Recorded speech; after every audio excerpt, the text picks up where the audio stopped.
پیدائش اس کا 9واں باب جو 29 آیات پر مشتمل ہے۔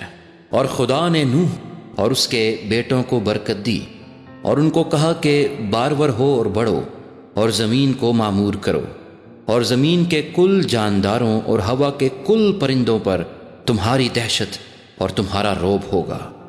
یہ اور تمام کیڑے جن سے زمین بھری پڑی ہے اور سمندر کی کل مچھلیاں تمہارے ہاتھ میں کی گئیں۔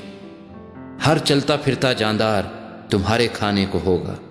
ہر سبزی کی طرح میں نے سب کا سب تم کو دے دیا، مگر تم گوشت کے ساتھ خون کو جو اس کی جان ہے نہ کھانا۔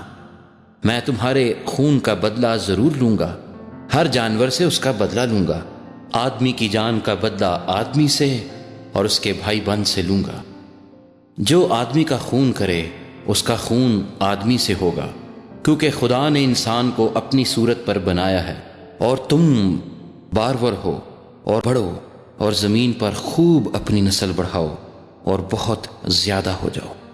اور خدا نے نوح اور اس کے بیٹوں سے کہا، دیکھو میں خود تم سے اور تمہارے بعد تمہاری نسل سے اور سب جانداروں سے جو تمہارے ساتھ ہیں، کیا پرندے، کیا چوپائے، کیا زمین کے جانور، یعنی زمین کے ان سب جانوروں کے بارے میں جو کشتی سے اترے عہد کرتا ہوں۔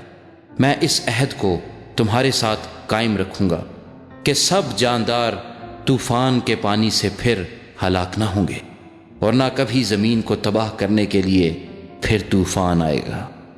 اور خدا نے کہا کہ جو عہد میں اپنے اور تمہارے درمیان اور سب جانداروں کے درمیان جو تمہارے ساتھ ہیں پشت در پشت ہمیشہ کے لیے کرتا ہوں، اس کا نشان یہ ہے کہ میں اپنی کمان کو بادل میں رکھتا ہوں۔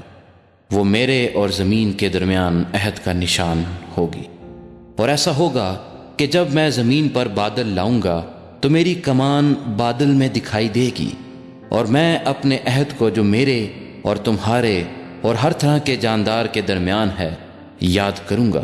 اور تمام جانداروں کی ہلاکت کے لیے پانی کا طوفان پھر نہ ہوگا، اور کمان بادل میں ہوگی، اور میں اس پر نگاہ کروں گا تاکہ اس ابدی عہد کو یاد کروں جو خدا کے اور زمین کے سب طرح کے جاندار کے درمیان ہے۔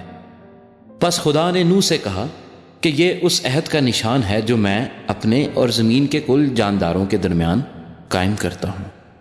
نوح کے بیٹے جو کشتی سے نکلے سم، حام اور یافت تھے، اور حام کنعان کا باپ تھا، یعنی نوح کے بیٹے تھے، اور انہی کی نسل ساری زمین پر پھیلی۔ اور نوح کاشتکاری کرنے لگا، اور اس نے ایک انگور کا باغ لگایا، اور اس نے اس کی مے پی اور اسے نشہ آیا، اور وہ اپنے ڈیرے میں برہنہ ہو گیا۔ اور کنعان کے باپ حام نے اپنے باپ کو برہنہ دیکھا اور اپنے دونوں بھائیوں کو باہر آ کر خبر دی۔ تب سم اور یافت نے ایک کپڑا لیا اور اسے اپنے کندھوں پر دھرا اور پیچھے کو الٹے چل کر گئے اور اپنے باپ کی برہنگی ڈھانکی، سو ان کے منہ الٹی طرف تھے اور انہوں نے اپنے باپ کی برہنگی نہ دیکھی۔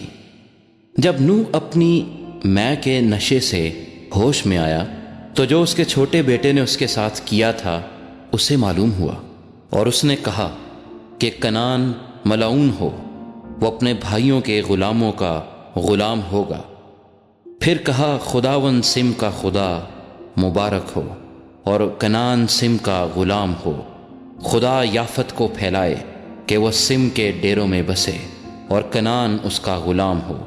اور طوفان کے بعد نوح 350 برس اور جیتا رہا، اور نوح کی کل عمر 950 برس کی ہوئی، تب اس نے وفات پائی۔